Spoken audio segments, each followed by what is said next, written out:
There's a storm across the valley. The clouds are rolling in.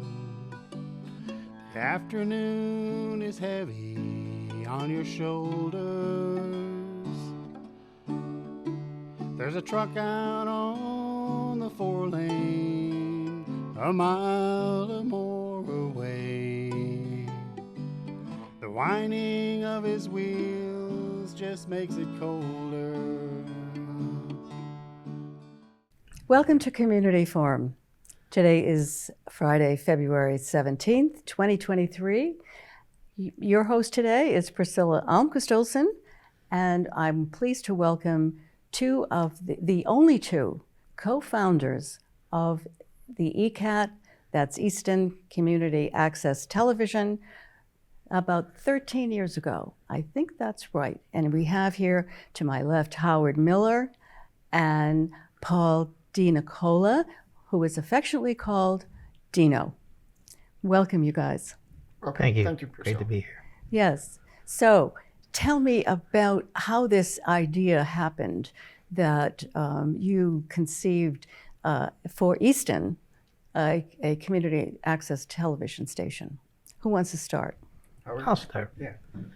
Well, I had 4 children, and one of them was in the middle school, and we were part of a committee to sponsor the Harlem Wizards at the high school. And part of my job was to try and promote the game and to bring as many people into the gymnasium as possible. When I went to Comcast, who at the time had a studio near the karate school on 138, they were also serving multiple towns at the time. And me coming in meant really nothing to them, and I felt it. And ultimately, they gave me a sheet to fill out, and I don't think I ever saw a promotion on any of the cable channels at the time. About that time, I had heard that Comcast was not going to be running that studio anymore, and that they were going to ask the town to do that. So I checked it out, and I decided that I needed to apply for the Cable Advisory Board because my background is broadcasting, and I felt that I could help in some way. And that's kind of where I met Dino. And Dino, were you also on that advisory board? Yes. Yeah, I was on the advisory board. There was 5 of us, I believe, at the time. So we were getting ready to do the renegotiation. These contracts that every one of the cable providers have with the town, they get renewed every 5-10 years. At the time, Comcast was the only player in town. They had acquired AT&T and others at that time. So we went in and we negotiated with them and spent some time as the advisory committee to set what we would have for a contract for the next 10 years, reporting to the select board, or the Board of Selectmen as it was known at the time. So Colleen Corona was the chair, and she had us, again, like I said, 5 of us, some from the school, and Ed Hands, also from the school, but also historical, Chris Margulies, who was with the school, and so on. So we had several people with some interest. Howard, we had Len. And Mike Deltano. Deltano from the town, and then Stu. Stu was, who is now the president of the, or chair of the advisory committee. So we did that for several years to get the contracts renegotiated. At the same time, we, because as Howard said earlier, Comcast did not want to provide studios for each town. So there was 5 of them at the time. And so the next adventure was trying to find and recruit people. And so Howard and I, at the time, sort of jumped ship, as it may say, to come over and start the committee for ECAT, which was very interesting, a lot of interesting people and folks to work with, including finding the real estate, which Doug King stepped up to the plate and has been a very good landlord to us over the number of years we've been here, since 2009. But we had to go through, making sure we had all of the equipment, hiring Jason Daniels, who was here until about a year ago, and so on and so forth. So it was a very interesting adventure. So it's actually 14 years this year. Yeah. That all of this happened. Yeah. And what were your goals for the station? What was primary? What was the most important value that the two of you shared? I think it was everything that Comcast didn't do. Yeah. We wanted to provide a news outlet for the community. We wanted to show community sports. We wanted to show community entertainment. There was a strong vision to be what the community needed.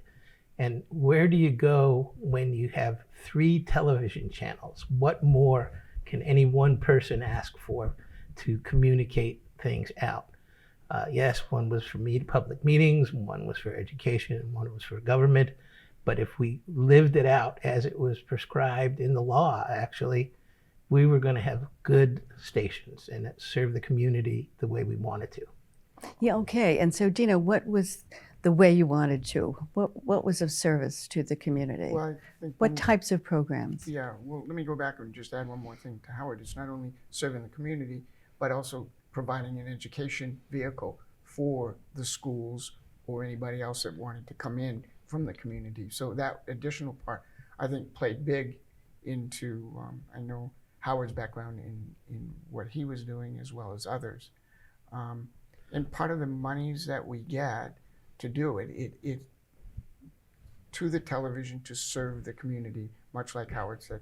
So that's what we were looking for, to raise the level of programming, also make it more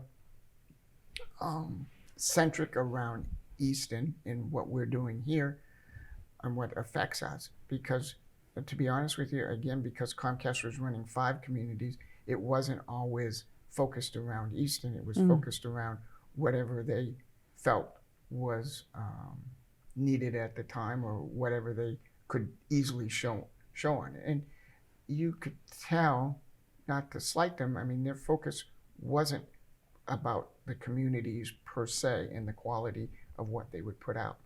So, as you know, I mean, you've been here for a while, you can see what we can bring in the people. And there's a lot of creative, a lot of talent in this community that can come to the table. Over the years, we've seen high school students, do news, what they look at and stuff like that. So it's all, that was our vision, to allow community as well as education, so people can go on and do other activities if that's what they want to do. If I could add a couple of things. The community relationships and the community interviews. And you were a key part of that, because you're bringing forth people of the community, what their backgrounds are, what they do, why they do it. And that's important to know who your community is. The other part that we've begun is promoting businesses. What about the Chamber of Commerce? What about the businesses that are members of Chamber of Commerce?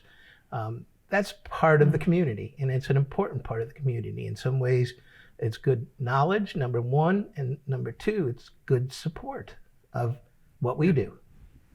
Sure, and it buttresses the economy, doesn't it?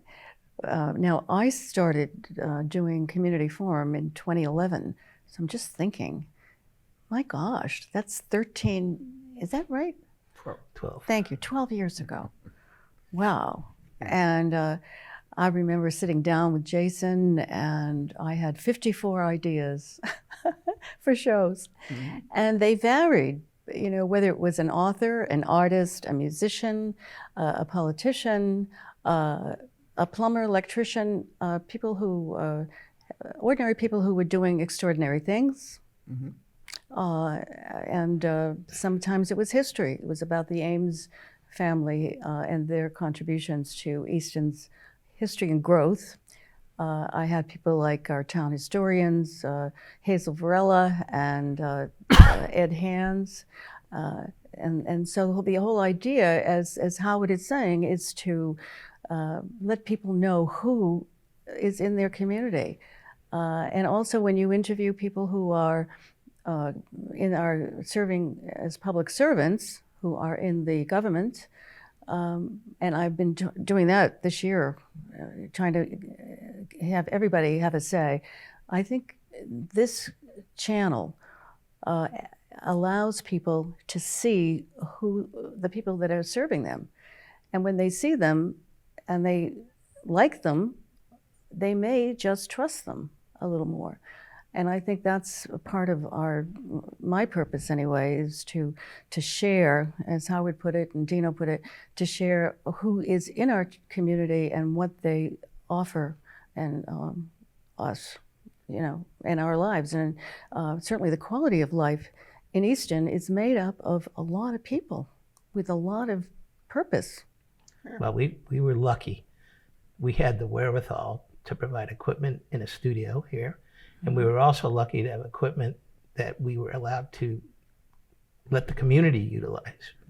And there were people that took the cameras and took the equipment out and did their own creative thing, which is also another important part of what our vision was.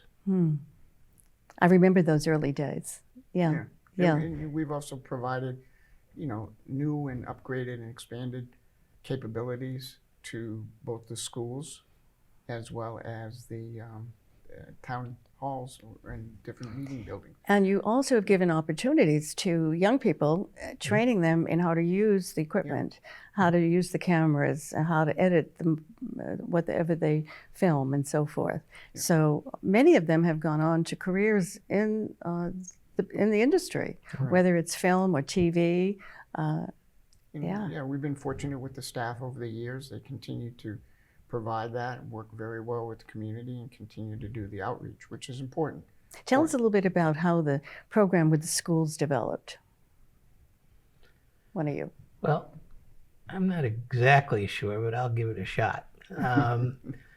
We had a school member on the cable advisory board, and it was very important to them to show the musical events at the high school, the sporting events at the high school, and so forth. And it was pretty easy to get the schools involved once we had the equipment and once we had the knowledge. I think there were a number of people that jumped at the opportunity to provide those kinds of services to the students themselves and the community. Also, one very important and significant thing that you guys have provided is the ability to have the high school kids, and maybe even younger, I don't know, have their own television shows. Yeah. They take their own cameras. They do interviews with teachers and staff and fellow students. They broadcast and so forth. How long has that been going on? Well, it's funny you ask. About a week ago, Kim sent me a video back in 2012, 2013 of a program about the Oliver Ames High School band. Yeah. And part of it was a focus. It was really a feature film about how the high school band prepared for a Christmas concert and what took place prior to the concert and then the concert itself. It started way back when, and it's gotten better as we've gone along. Well, yeah, almost right out of the gate we did. Again, we had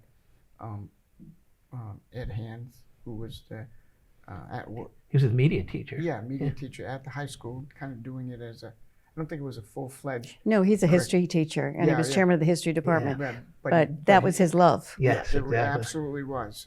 And as you know, what he does in the community with Historical Society and everything like that is all about educating and giving people information. So media was right up his alley. So it was great. And so that helped go into and kind of, if you want to call it, go and start that whole effort in the high school. For a lot of different reasons, it took a time to kind of get rolling. But I think today, with the alliances that we've built, the students there have a lot of good things. There's Tiger Talk and several other programs that they produce for the community, and they're learning. So I think it's all great. And I think for the current staff today, I think you need to acknowledge the fact that every home sporting event is taking place on one of the ECAT channels. Every concert that takes place in the high school auditorium, and I'll add live in addition to actually taking place, and also most, if not all, town meetings. Yes, and the live streaming is a recent feature that I know, Howard, you instituted. And you know, when you think about the students who participated, not just the ones who participated at the high school level, creating Tiger Talk and so forth, but those who participated in the Hockomock Film Festival, for example. Yeah. And there are testimonials online on YouTube and if you go to eastoncat.org, you can find those testimonials. And they go back. Some of them are 2015, where somebody said, this is so important because it gave me my life's career, and I'm now in the film industry business, and so forth. So that, I think, has had a tremendous impact that you gave students, and maybe some of them who weren't, who were a little bored with the traditional educational curriculum. Or even shy. You know, it gives them a venue where they've got some display without having a big audience per se right in front of them. They can do that in front of a camera and feel more comfortable. Well, I can tell you from personal experience, my son was the recipient of a wonderful woman, God rest her. She got a $50,000 grant in the early 90s in the Warwick Valley High School to install a television studio. And so they were with the cameras, they were the mixers, the editing machines, all that stuff. And here there are 14, 15-year-old kids learning how to use these, and then they use them. Yeah. And my daughter also, she interviewed a famous New York City female anchor, and I just came across that video the other day. Who was it? I don't remember. Oh, okay, sorry. But she was very popular, and she was African American. I think one of the first African American anchors in New York. And we're talking, that's at least 25 years ago. Yeah. Okay. My son now followed his love of film, and he was a director in the high school. He's now a Hollywood film producer, and just produced, well, not just, but 3 years ago, 4 years ago now, he produced his big Netflix movie. And since then, everything has been just golden for him. Mother is very relieved. Yes. Proud. Because he's been in Hollywood for 25 years and he never gave up on his dream for 22. Right. But the dream started in high school with exactly what you're talking about, that you have given Alvarene's high school students the same opportunity to run with it, if that's where their passion is, what their love is. Yeah, and one of the things you'll see with sports, you know, a lot of times we film them. We don't really all the time have like commentators for the full thing. It'd be great to have somebody come out and start to take that on as a role and enjoy it, because, you know, as they go through and go on to the next step of their life in college or whatever, there's opportunities. I have friends or whatever that, you know, they go to college, they're commentating on either football, hockey, basketball, any of the sports. So you start to learn now, start to feel comfortable. These are things that you can just expand upon as you go through the stuff. Right. So tell me some of the highlights that you think, the accomplishments that you have seen over the past 14 years. What are the ones that maybe meant the most to you?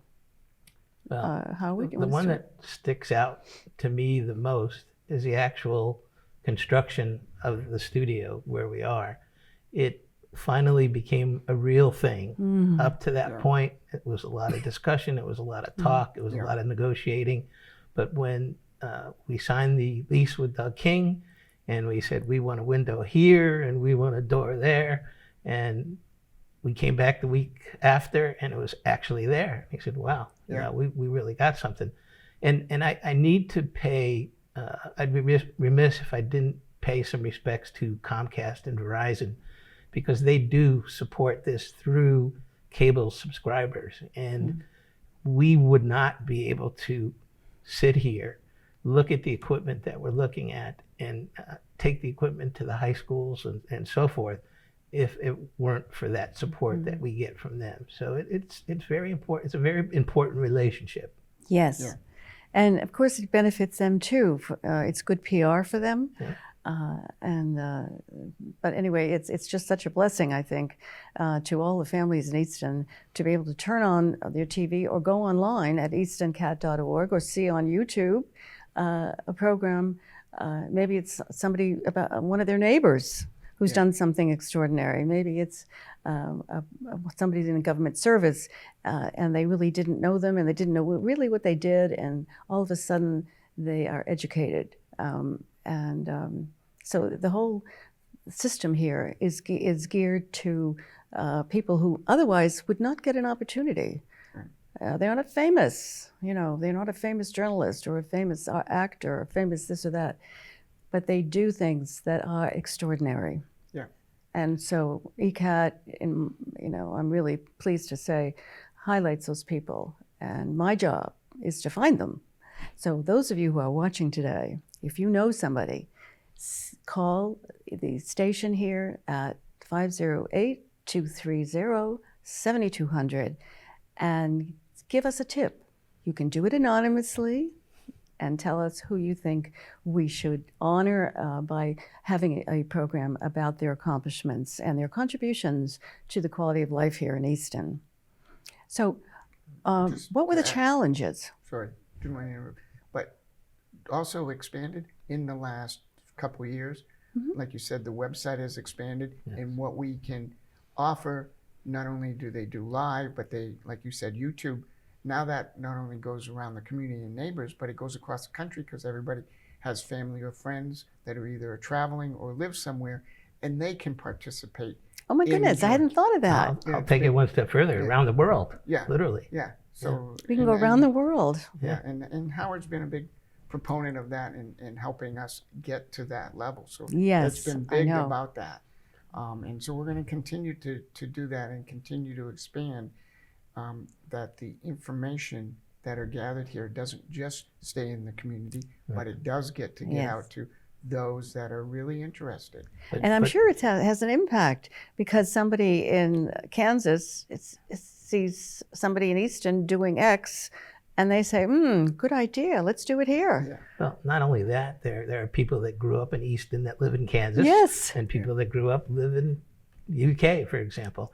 And they want to see what's going on in their old community and see how things are done. So now they can do it, thanks to Howard and his upgrading. I know when you served as interim director, you did a lot of that, and it's so well appreciated. Well, thank you. I appreciate it. Yeah. So what have been the challenges? Have there been any challenges that stick out in your mind that you overcame? Is that for me? Either one? Yeah. Well, I mean, there's always challenge whenever you grow a business, making sure that it kind of stays on the direction that you'd like to see, as well as, getting more people involved from the community is always a challenge. I mean, it's great to have yourself and several others that have stepped up to the plate, to do this type of program, doing exercise program, doing other things, very similar that provide value to the community. But it's ever changing and ever evolving. So the more people that can be involved, the better it is. I'd rather have a waiting list than having to go out and search for things. So please, like you've said a couple times in here, call in for ideas, call in to even help. I mean, I know that, community groups, whether it be Brownies, Girl Scouts, Cub Scouts, Boy Scouts, other groups have come in here to tour to get an understanding what it is, continue to do that, and it'll be great. And we're doing a lot of collaboration, continued with the library, because they have events that we can film and share, Chamber of Commerce and so on. So it's just got to continue to be a growth. And we collaborate with other towns as far as knowledge of how to run a station, because the technology that you see around here is ever evolving, and it's quite a bit where, things where they used to, need big cameras carry on their shoulders. Now you can do a lot of this as small as a phone. People produce stuff. So we're trying to change and direct it, but it's all about. So Howard, what were the challenges that you wanted to bring up?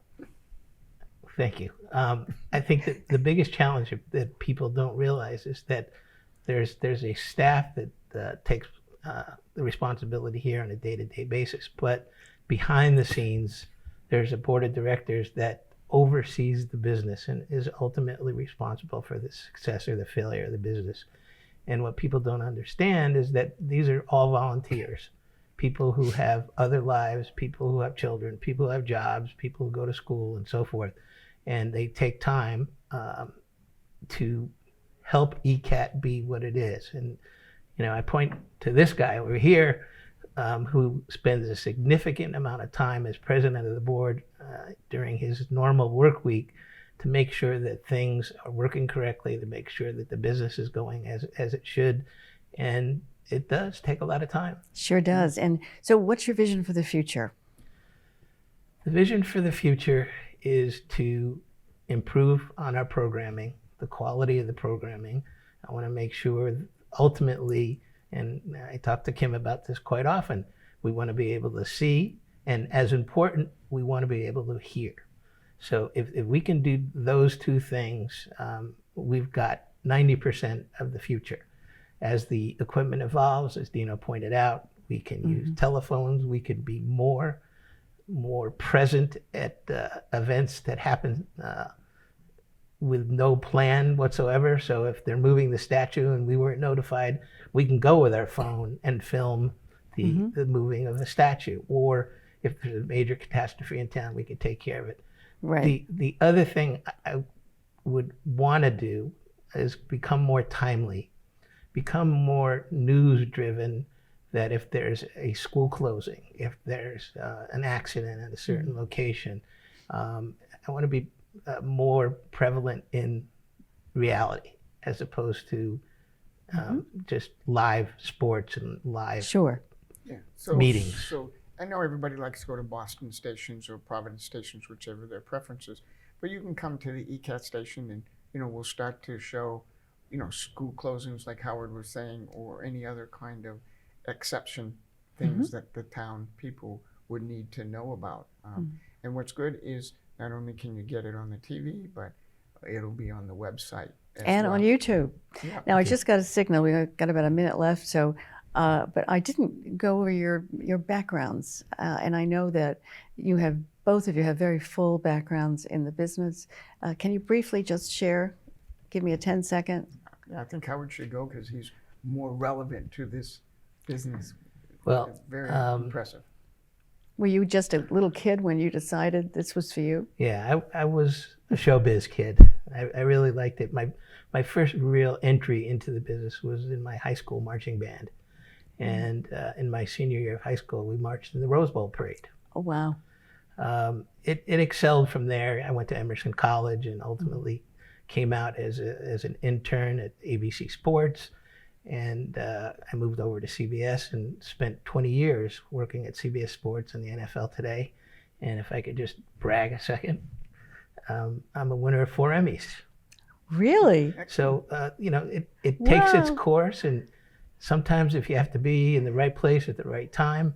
But you had the right talent. Well, you have to have some talent. Yeah, it helps. But it ended up not being my favorite part of the business. I was behind the scenes in providing transmission, which ended up being the favorite part of my business, that I was in. So, well, I've seen you in the van, in the ECAT van at our concerts at Oak Saints Memorial Hall in the summer, doing your magic with all that, well, the cameras and so forth. Yeah. The only point I want to make is that you never know where it's going to take you. Wow. You can't predict. No. Yeah. But certainly ECAT appreciates all that knowledge. Tell me, Dino, very briefly, your background, how you got involved with this. I just, I've had mostly IT background, worked for financial institutions, consulting and all that. And I just like organizing and starting up new type of adventures or, startups. And so when this came up for, the cable advisory, kind of hammering that out, what we want to do there, and then having to do the startup, it was just something that I liked and like to see things grow. If it up and running and keeps on going, I'd probably get a little bored. Let somebody else do the day-to-day stuff. Yeah. I'd rather be creative in a different way than Howard, because Howard's very creative in this type of business. But I like to see things grow and move from So you make a great team. there. Yeah, You complement each other. we have a good time. That's We great. do. And I think the key word here is entrepreneur. Mm-hmm. It drives us both in Yeah. different ways, but it does drive us both. Yeah. Well, that's wonderful. So thank you both for joining me today on Community Forum. Thank you for having Our us. pleasure. And you have certainly enriched our community, and you will continue to do so. That, I hope, is a promise. And to those of you in our viewing audience, I hope you have enjoyed this presentation as much as Howard and Dino and I have enjoyed presenting it to you. So until next time, Priscilla Almquist-Olsen, be well.